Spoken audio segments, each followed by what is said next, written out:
द्वितीय अध्याय। दूसरे अध्याय का नाम सांख्य योग है। इसमें जीवन की दो प्राचीन सम्मानित परंपराओं का तकों द्वारा वर्णन आया है। अर्जुन को उस कृपण स्थिति में रोते देखकर कृष्ण ने उनका ध्यान दिलाया है कि इस प्रकार का क्लैव्य और हृदय की क्षुद्र दुर्बलता अर्जुन जैसे वीर के लिए उचित नहीं।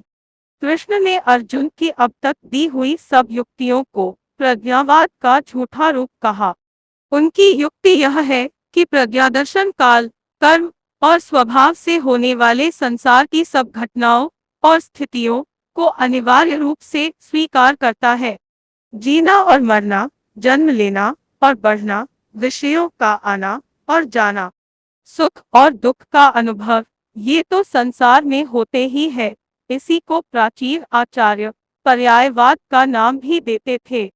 काल की चक्रगति इन सब स्थितियों को लाती है और ले जाती है। जीवन के इस स्वभाव को जान लेने पर फिर शोक नहीं होता।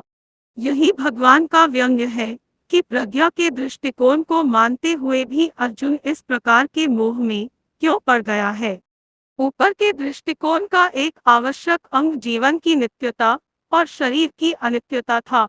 नित्य जीव के लिए शोक करना उतना ही व्यर्थ है जितना अनित्य शरीर को बचाने की चिंता। ये दोनों अपरिहार्य है। जन्म और मृत्यु बारी बारी से होते ही है, ऐसा समझकर शोक करना उचित नहीं है। फिर एक दूसरा दृष्टिकोण स्वधर्म का है। जन्म से ही प्रकृति ने सबके लिए एक धर्म नियत कर दिया है। उसमें जीवन का मार्ग, इच्छाओं की परिधि, कर्म की शक्ति सभी कुछ आ जाता है। इससे निकल कर नहीं भागा जा सकता। कोई भागे भी तो प्रकृति उसे फिर खींच लाती है। इस प्रकार काल का परिवर्तन या परिमाण, जीव की नित्यता और अपना स्वधर्म या स्वभाव जिन युक्तियों से भगवान ने अर्जुन को समझाया है, उसे उन्होंने सांख्य की बुद्धि कहा है।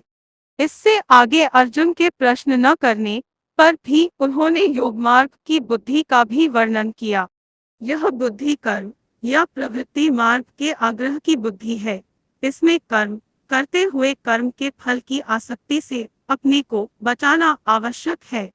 कर्मयोगी के लिए सबसे बड़ा डर यही है कि वह फल की इच्छा के दलदल में फंस जाता है। उससे उसे बचना चाहिए। अर्जुन को संदेह हुआ कि क्या इस प्रकार की बुद्धि प्राप्त करना संभव है।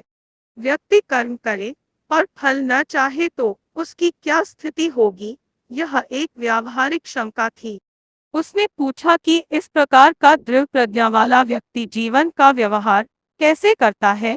आना जाना, खाना पीना, कर्म करना, उनमें लिप्त होकर भी निर्लिप्त कैसे रहा जा सकता है।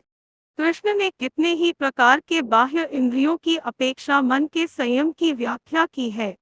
काम, क्रोध, भय, राग, द्वेष के द्वारा मन का सौम्य भाव बिगड़ जाता है और इंद्रियों वश में नहीं रहती।